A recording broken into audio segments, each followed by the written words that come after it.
누군가가 당신의 성공을 진심으로 축하한다고 말할 때 그의 눈빛을 유심히 보라. 거기서 당신은 그 사람의 영혼을 발견할 것이다. 친애하는 독자여, 나 아르투어 쇼펜하우어는 평생을 인간의 본성을 탐구하며 살았다. 그리고 가장 충격적인 발견을 했다. 인간의 진정한 모습은 그가 성공했을 때가 아니라 남의 성공을 목격했을 때 가장 적나라하게 드러난다는 것을. 오늘 당신 주변에서 누군가 좋은 소식을 전했다고 가정해보자. 승진, 결혼, 대학 합격, 로또 당첨. 그 순간 주변 사람들의 반응을 자세히 관찰해보라.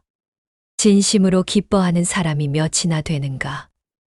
억지로 미소를 짓는 사람들의 눈가에 어떤 감정이 번뜩이는가? 축하해라는 말 뒤에 이어지는 하지만 이라는 말들을 들어본 적이 있는가? 질투는 인간의 가장 자연스러우면서도 가장 추악한 감정이다. 그리고 이 감정이야말로 그 사람의 진정한 인격을 보여주는 완벽한 거울이다. 나는 오늘 당신에게 절대로 믿어서는 안 될 사람들의 특징을 알려주고자 한다. 그들은 당신의 실패 앞에서는 동정을 표하지만 당신의 성공 앞에서는 독을 품는다. 그들은 당신이 넘어졌을 때는 일으켜 세워주지만 당신이 높이 올라가면 다리를 잡아당긴다. 친구의 불행은 우리를 슬프게 하지만 친구의 행복은 그것은 때로 더 큰 시험이다. 이런 사람들을 어떻게 구별할 수 있을까? 그들의 반응, 패턴은 무엇일까? 그리고 왜 인간은 남의 성공에 이토록 복잡한 감정을 느끼는 것일까? 오늘 우리는 인간 본성의 가장 어두운 구석을 들여다볼 것이다. 불편할 수 있다. 하지만 진실은 언제나 불편한 법이다. 타인의 행복을 견디지 못하는 것. 이것이야말로 인간 본성의 가장 고질적인 병이다. 남의 성공에 대한 반응을 통해 나는 인간을 5가지 유형으로 분류할 수 있었다. 첫 번째, 순수한 기쁨형, 가장 드문 유형이다. 진심으로 타인의 성공을 자신의 일처럼 기뻐한다. 이들의 특징. 즉각적인 축하, 정말 잘 됐네요. 구체적인 관심, 어떻게 해낸 건가요? 지속적인 지지, 성공 이후에도 계속 응원한다. 내가 평생 만난 사람 중에 이런 반응을 보인 이는 손에 꼽을 정도였다. 그들 대부분은 자신도 인생에서 충분한 성취를 이룬 사람들이었다. 두 번째, 가식적 축하형, 가장 흔한 유형이다. 표면적으로는 축하하지만 속마음은 다르다. 억지 미소와 건조한 목소리. 축하해 뒤에 이어지는 하지만 또는 그런데. 빠르게 화제를 바꾸려는 시도. 프랑크푸르트에서 만난 한 문학평론가가 이런 타입이었다. 내 책이 성공했다는 소식을 들었을 때 그는 축하합니다. 하지만 진짜 중요한 건 비평가들의 평가죠 라고 말했다. 세 번째, 폄하형, 가장 직접적으로 독을 내뿜는다. 운이 좋았네. 때가 좋았어. 원래 그 분야는 쉬워. 나도 그 정도는. 타인의 성공을 운이라고 말하는 자는 자신의 실패를 운명이라고 말한다. 네 번째, 무관심, 가장형, 관심 없는 척하지만 실제로는 가장 큰 타격을 받는다. 아, 그래? 별로 관심 없어. 화제 자체를 무시하거나 회피. 나중에 혼자서 그 성공에 대해 끊임없이 생각함. 다섯 번째, 역공격형, 가장 위험한 유형이다. 성공한 사람을 직접 공격한다. 과거의 실패나 약점을 들추어내 성공의 부작용이나 위험성을 강조. 도덕적 문제 제기, 돈이 전부는 아니지. 내가 베를린에서 만난 한 동료, 철학자가 바로 이런 타입이었다. 내 저서가 베스트셀러가 되었을 때 그는 대중적인 것은 진리가 아니다라며 공개적으로 비난했다. 질투하는 자는 타인을 끌어내리는 것이 자신을 높이는 것이라고 착각한다. 질투는 자신의 결핍을 타인의 풍요로움으로 측정하는 어리석음에서 비롯된다. 왜 인간은 남의 성공에 이토록 복잡한 감정을 느끼는 것일까? 이 질문에 답하기 위해 인간의 심리를 더 깊이 들여다보자. 상대적 박탈감의 메커니즘. 인간의 행복은 절대적이지 않고 상대적이다. 월급 100만 원을 받는 사람도 주변 사람들이 모두 50만 원을 받는다면 만족한다. 하지만 주변 사람들이 200만 원을 받는다면 불행하다고 느낀다. 내가 젊은 시절 겪은 일화가 있다. 같은 하숙집에 살던 두 학생이 있었는데 한 명은 부유한 집 아들이고 다른 한 명은 가난한 집 아들이었다. 흥미롭게도 가난한 학생이 작은 성공을 거둘 때마다 부유한 학생이 더 큰 시기심을 보였다. 우리는 절대적 기준으로 행복해지는 것이 아니라 타인과의 비교를 통해 불행해진다. 자아 정체성의 위협. 타인의 성공은 때로 우리의 자아 정체성을 위협한다. 특히 같은 분야에서 활동하는 사람의 성공은 나는 왜 저렇게 되지 못했을까? 라는 자기 의심을 불러일으킨다. 무력감과 통제 욕구. 인간은 자신의 삶을 통제하고 싶어 한다. 하지만 타인의 성공을 목격하면 자신의 무력감을 느끼게 된다. 그래서 성공한 사람을 폄하함으로써 자신의 우월감을 회복하려 한다. 공정성에 대한 왜곡된 인식. 나는 이렇게 열심히 살았는데 왜 저 사람이 성공하지? 라는 생각. 하지만 이는 세상이 공정해야 한다는 착각에서 비롯된다. 세상이 공정하다고 믿는 자는 아직 세상을 모르는 것이고, 세상이 불공정하다고 분노하는 자는 아직 자신을 모르는 것이다. 사회적 지위에 대한 불안. 현대 사회에서 성공은 단순히 개인의 성취가 아니라 사회적 지위의 상승을 의미한다. 타인의 성공은 상대적으로 자신의 지위가 하락했음을 의미한다고 느낀다. 내가 관찰한 바로는 질투심이 가장 강하게 나타나는 경우들이 있다. 비슷한 출발선에서 시작한 경우 같은 학교, 같은 회사, 비슷한 배경 예상하지 못한 성공의 경우 설마 저 사람이 라는 생각 쉬워 보이는 성공의 경우 나도 할 수 있을 것 같은데 지속적인 성공의 경우 한 번이 아니라 계속해서 성공할 때 질투는 타인의 성공이 우연이기를 바라고 자신의 실패가 필연이기를 거부하는 모순된 감정이다. 질투하는 자는 결코 자신이 질투한다고 말하지 않는다. 대신 온갖 그럴듯한 이유들을 동원한다. 질투는 사회적으로 부끄러운 감정으로 여겨지기 때문에 사람들은 이를 직접 표현하지 않는다. 대신 교묘한 언어적 기법을 사용한다.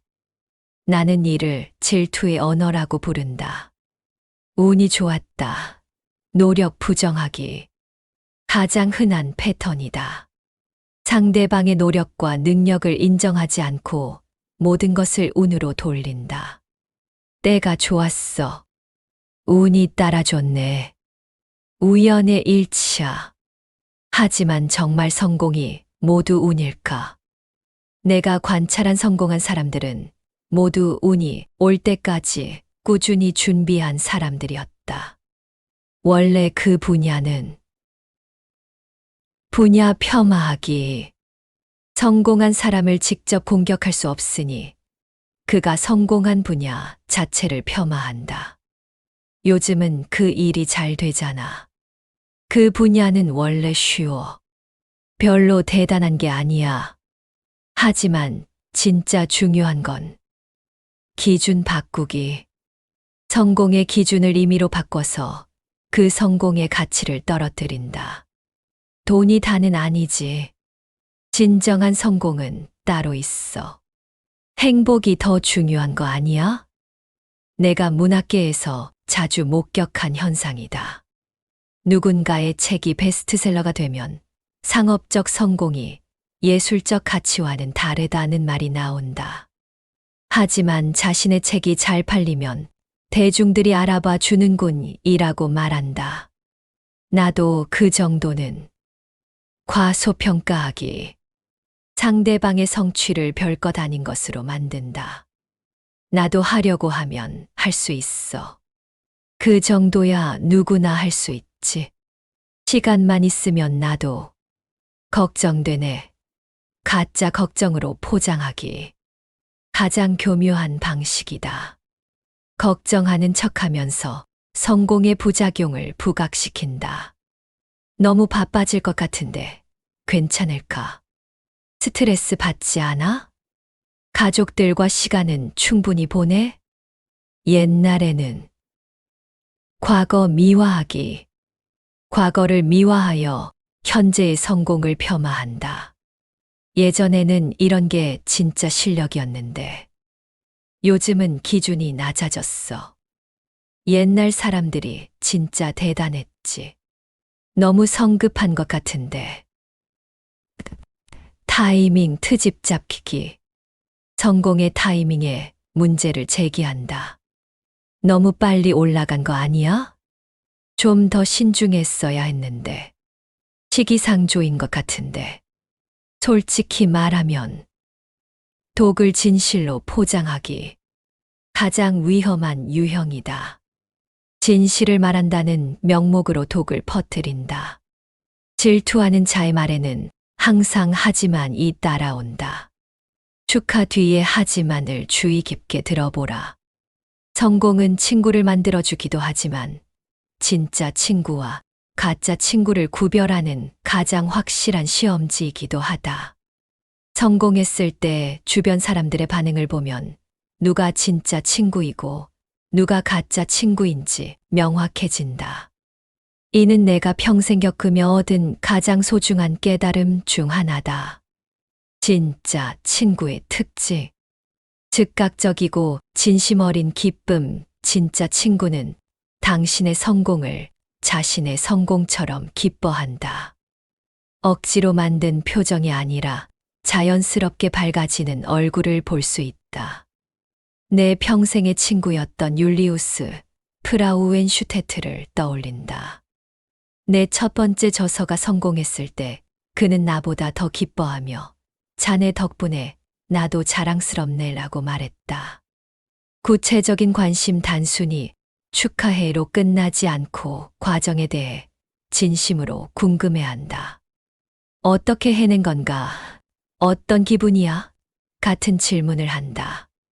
지속적인 지지 성공의 순간뿐만 아니라 그 이후에도 계속 응원한다. 성공으로 인한 부담이나 어려움이 있을 때도 옆에 있어준다. 자연스러운 자랑. 다른 사람들에게 당신의 성공을 자랑스럽게 이야기한다. 내 친구가 말이야.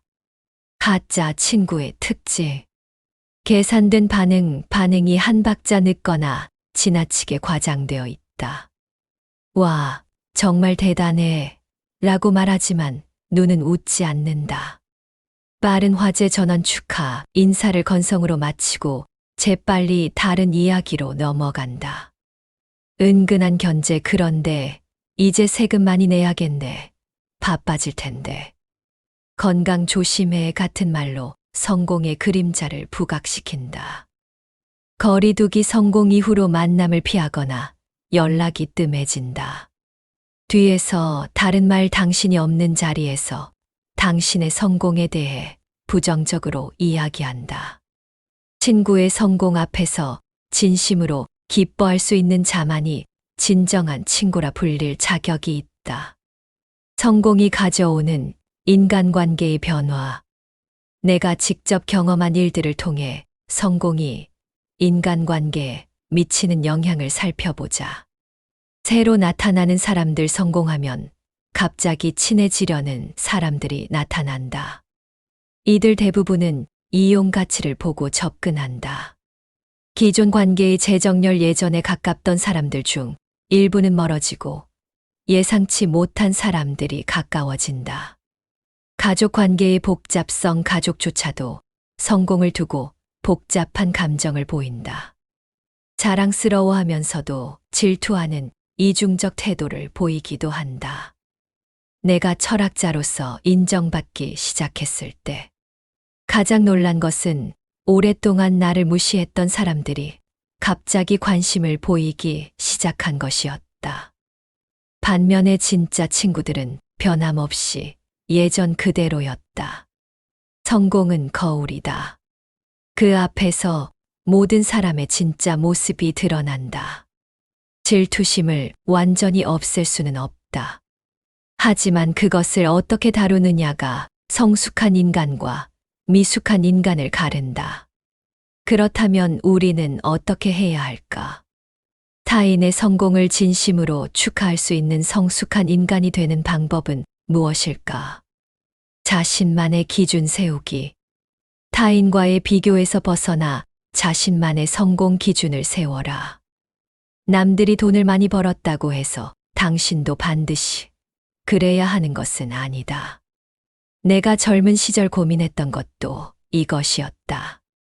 동시대의 다른 철학자들이 대학에서 교수직을 얻고 사회적 인정을 받을 때 나는 여전히 무명이었다. 하지만 나는 내 철학에 대한 확신이 있었다. 남의 성공을 부러워하는 시간에 자신의 길을 개척하는 자가 결국 진짜 성공을 얻는다. 풍요의식 갖기. 세상에는 성공할 자리가 한정되어 있다고 생각하지 마라. 누군가의 성공이 당신의 기회를 빼앗는 것이 아니다. 오히려 그들의 성공에서 배울 점을 찾아라. 감사의 마음 기르기. 자신이 가진 것에 감사하는 습관을 기르면 타인의 성공을 더 여유롭게 받아들일 수 있다. 불만이 많은 사람일수록 남의 성공을 견디지 못한다. 성공의 의미 재정의하기. 성공을 단순히 물질적 풍요나 사회적 지위로만 정의하지 마라. 건강, 관계, 내적 평화 등 다양한 차원의 성공이 있다. 진정한 성공은 타인과의 경쟁에서 이기는 것이 아니라 어제의 자신보다 나아지는 것이다. 타인의 성공에서 배우기. 질투하는 대신 그들의 성공 과정을 분석해보라. 어떤 노력을 했는지, 어떤 전략을 사용했는지 배울 점이 있다. 축하하는 연습하기. 진심으로 축하하는 것이 어렵다면 일단 행동부터 시작하라. 축하합니다라고 말하고 미소를 짓고 관심을 보여라. 행동이 감정을 바꿀 수 있다. 네트워크적 사고하기. 타인의 성공을 경쟁 상대의 승리가 아니라 네트워크의 강화로 생각하라. 주변에 성공한 사람들이 많을수록 당신에게도 기회가 많아진다. 장기적 관점 갖기. 인생은 단거리 경주가 아니라 마라톤이다. 일시적으로 앞서가는 사람이 있어도 결국 중요한 것은 꾸준함이다. 질투는 한순간의 감정이지만 품격은 평생의 자산이다. 한 사람의 진정한 품격은 그가 성공했을 때가 아니라 남의 성공을 보았을 때 드러난다. 친애하는 독자여, 오늘 나는 당신에게 인간 본성의 가장 어두운 면을 보여주었다. 불편했을지도 모른다. 하지만 이를 아는 것이 중요한 이유가 있다. 첫째, 사람을 정확히 판단할 수 있다. 누가 믿을 만한 사람이고 누가 그렇지 않은지 알 수 있다. 당신의 성공에 독을 품는 사람들을 미리 식별할 수 있다. 둘째, 자신을 성찰할 수 있다. 혹시 당신도 남의 성공에 질투심을 느끼고 있지는 않은가? 이를 인정하고 개선할 수 있다. 셋째, 진정한 관계를 구축할 수 있다. 서로의 성공을 진심으로 축하할 수 있는 사람들과 함께 할 수 있다. 기억해야 할 핵심들. 진심 어린 축하를 하는 사람은 드물고 소중하다. 축하해 뒤에 오는 하지만을 주의 깊게 들어라. 질투는 인간의 본능이지만 그것을 어떻게 다루느냐가 품격을 결정한다. 타인의 성공은 당신의 실패를 의미하지 않는다. 성공했을 때 주변 사람들의 진짜 모습이 드러난다. 세상에서 가장 아름다운 인간관계는 서로의 성공을 진심으로 기뻐할 수 있는 관계다. 그리고 가장 추악한 인간관계는 상대방의 성공에 독을 품는 관계다. 당신이 성공했을 때 진심으로 기뻐해 주는 사람들을 소중히 하라. 그들이야말로 당신의 진짜 보물이다. 반면에 당신의 성공에 독을 품는 사람들과는 거리를 두는 것이 현명하다. 그리고 무엇보다 당신 자신이 타인의 성공을 진심으로 축하할 수 있는 사람이 되라. 그것이야말로 진정한 성숙함의 증거다. 질투심을 극복한 자만이 진정한 자유를 얻는다. 그리고 그런 자의 주변에는 항상 진정한 친구들이 모여든다. 인생에서 성공도 중요하지만 그보다 더 중요한 것은 그 성공을 함께 나눌 수 있는 진실한 사람들이다. 오늘부터 당신 주변 사람들의 반응을 유심히 관찰해보라. 그리고 당신 자신의 반응도 돌아보라. 진정한 승자는 혼자 정상에 서는 사람이 아니라 함께 기뻐할 수 있는 사람들과 함께 오르는 사람이다.